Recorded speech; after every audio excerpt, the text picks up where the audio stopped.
don't need recognition. I'm on a mission. I'm paying dues. I'm in position. I'm staying up. It's getting late. You're doing good. I'm doing great.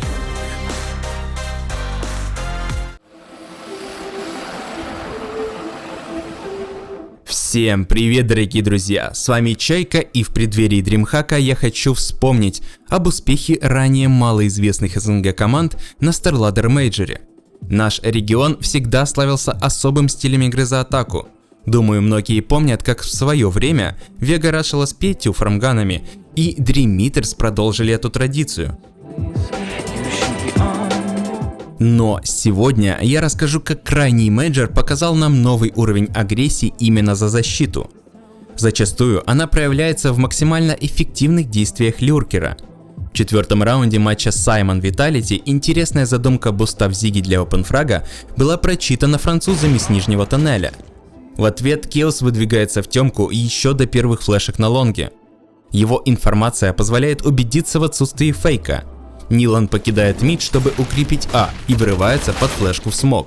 Тем самым он создает спейс для перфекта, который откидывает дым на плент и занимает гусь с очень вкусным углом обзора. Алекс вычислил игрока в темке, и это единственный раз за матч, когда люркер был наказан. Но этим капитан Vitality выдает свою позицию. Его будут ждать или с Зиги, или с КТ, что дарит Торику самый легкий фраг в его карьере. В клатче дело за малым – перестрелять Зайву. В следующем раунде Саймон снова занимает Зигу вдвоем, но теперь более пассивно. После размена снайперами второй игрок не открывается, понимая, что его могут читать. Вместо этого Нилан врывается с даблдора, делает фраг и убегает обратно.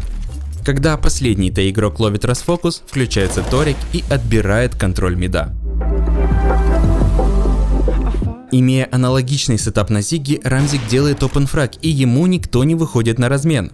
Это является триггером для Торика выйти в люрк, потому что никто не будет просто так отдавать тиммейта на ключевой позиции. Понимая, что его ждут, Торик отсиживается перед коробкой в ожидании смоков на просвет, после чего снимает затылки противника. Если вы знаете, что у противника не форсбай и раш Б не ожидается, то стоит сэкономить гранаты. В этом раунде Саймон изолирует входы на малый плент после раскида в миду от Vitality. Это позволяет проделать Торику путь в половину карты и поймать тайминг истечения смоков, когда французы переводят свое внимание на заход в точку.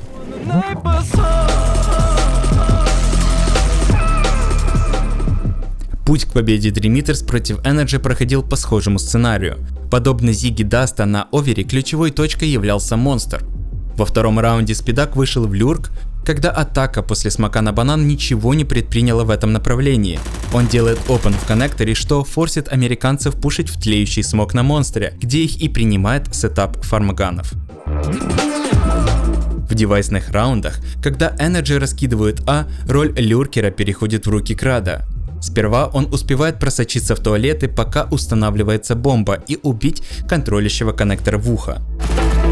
В следующем раунде Крад понимал, что плентящий проведет работу над ошибками и останется в сайте, поэтому он выходит в лонг, оформляя 2 фрага. По аккуратным дуэлям основной связки ретейка мы можем понять, что люркеру отводится важнейшая роль. В гайде по пистолеткам на оверпассе я уже говорил, что люрк в Т-спаун имеет смысл, если вы теряете игрока на лонге, потому что противник может сделать ставку на регрупп в Б, ожидая перетяжку защиты на А. Крад подтверждает мои слова красивыми 3К, так что если вы не смотрели гайд, то нажимайте на подсказку в углу. Energy пробовали заходы на 20-й секунде, которые стопались лайтовыми гранатами. Они пытались рашить на фулл закупе, но каждый раз их контрил сетап в монстре. Подобные неудачи под Б заставили Energy спалить такой стак гранат. Понимание, что к овертаймам к их особенностям подстроились, заставляет Dream Eaters занять дефолтные позиции, и они без шансов сдерживают выход на средних таймингах.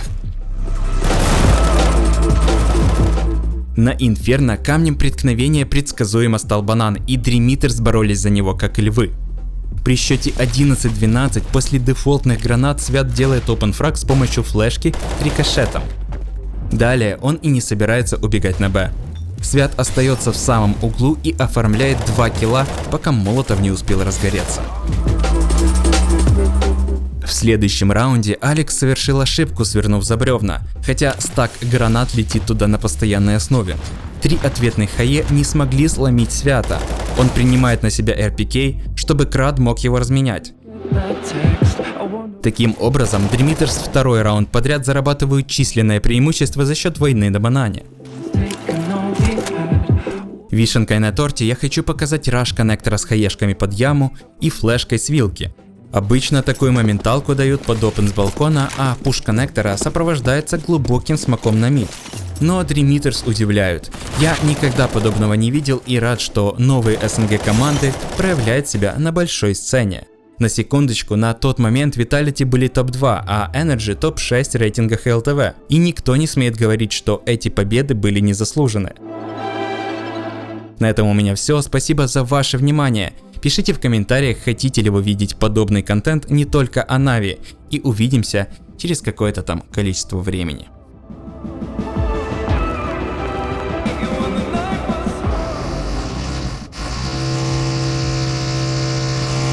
Вот это тайминг! Я успел! Я успел записать!